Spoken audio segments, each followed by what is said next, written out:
Money doesn't exist.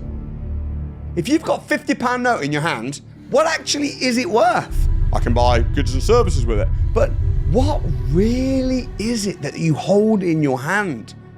Because it's only worth something because the government says that it is.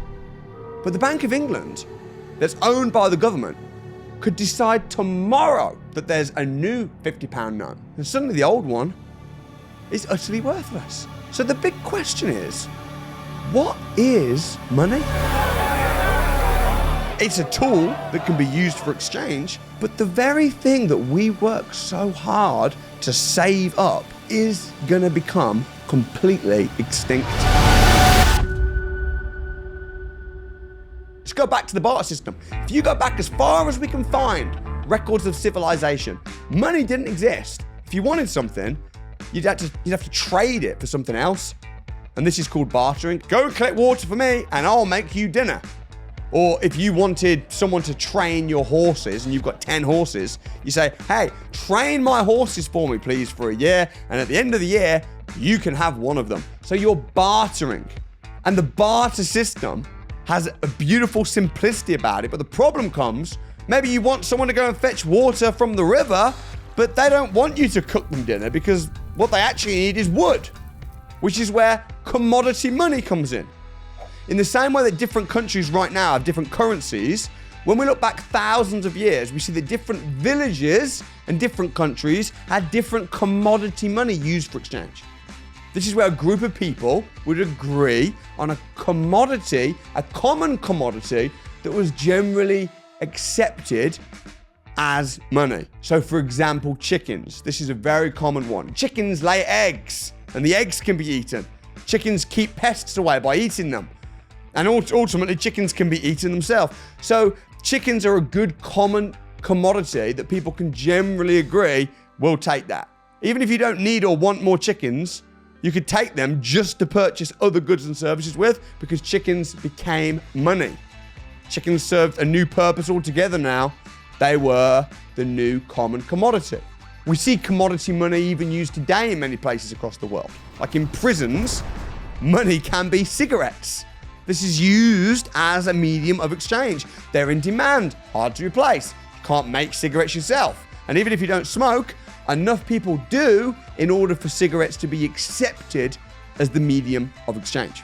That's how we got to gold, precious metals. Around 2,600 years ago, 600 BC, precious metals were introduced first as money in ancient Lydia, now known as Turkey.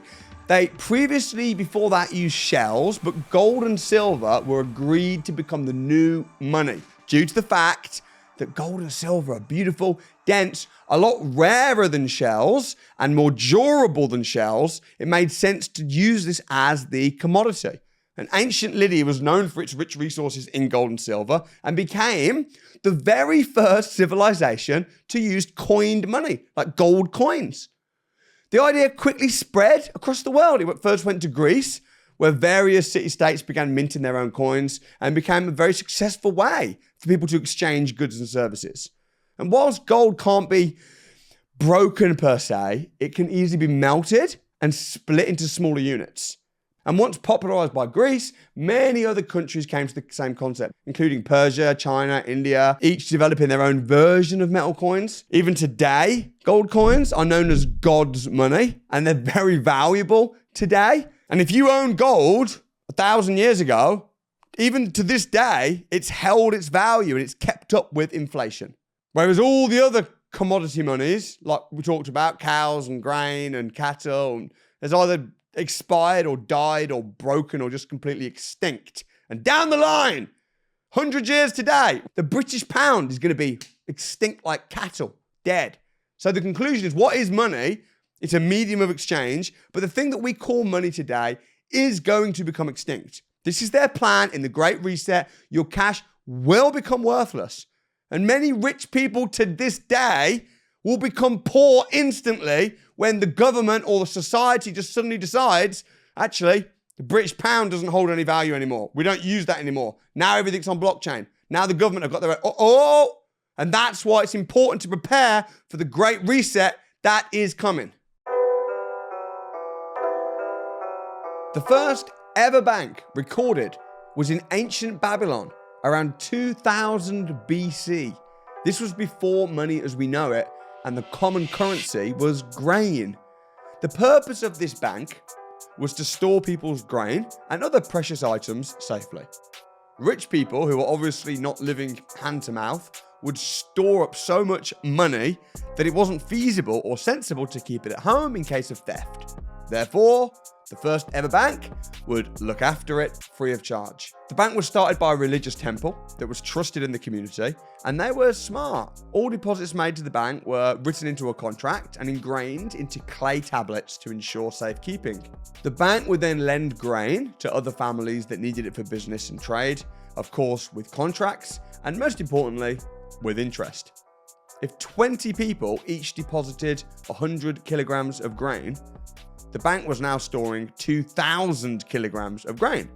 It could then loan out 500 kilograms of grain with a promise to get it back with 100 kilograms of interest. And the bank knew that it was very unlikely that everybody would demand their grain back at once. So it was making 100 kilograms of grain for doing very little. It became the middleman. The bank was using other people's grain to make grain for itself. As money moved to metal coins, such as gold, silver, more banks became established as a safe way to hold money, but also as a way to borrow money. The concept of banking is a very clever way to make money. If people can't afford to pay the interest on their loans, then you legally get to take away their houses. It wasn't long before the Republic of Genoa started their own formal bank in Italy, which was the first government-owned bank in the world. This bank was called the Bank of San Giorgio. Paper money. Paper money is not real money. It was intended to be treated like an IOU.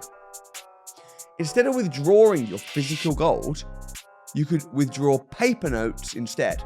At any time, you could ask the bank to switch your paper note, IOUs, into physical gold.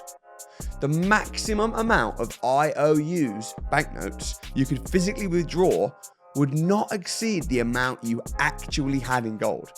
This was convenient for shopping and exchanging goods, meaning you had liquid cash, paper, which was speedier.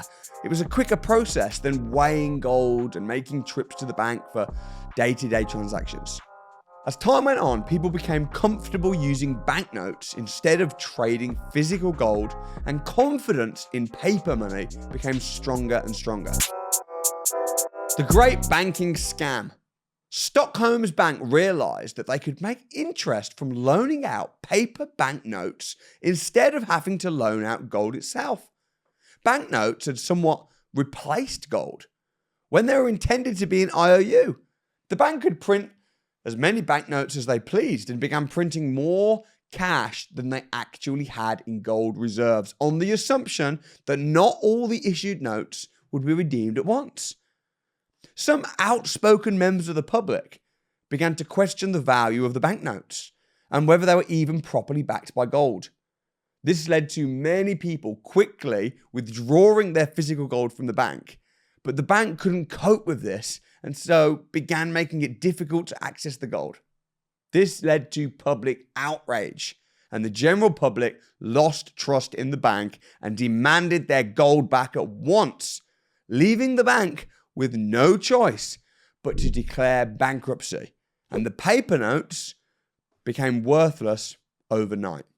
Johan Palmstruch, the founder of the bank, was prosecuted and found guilty of fraud. The Swedish government initially had him sentenced to death, but he ended up just being locked up in prison. That was enough to prevent anybody from ever wanting to start a bank again and over-leveraging. Ironically, the Swedish government took over Johan's bank, and that bank is still running today, and even more ironically, makes its money from over-leveraging in the exact same way that Johan did. If everybody in Sweden demanded their money, the bank would go bust. I doubt anybody would go to prison though, because after all, it's the government. Conclusion: the bank's agenda is to make money for themselves. They are often owned by government or extremely rich elitists with a complete monopoly over our hard-earned cash. Do not blindly trust the banks with your money. They make money from our money, and they don't benefit when we learn to invest our money ourselves.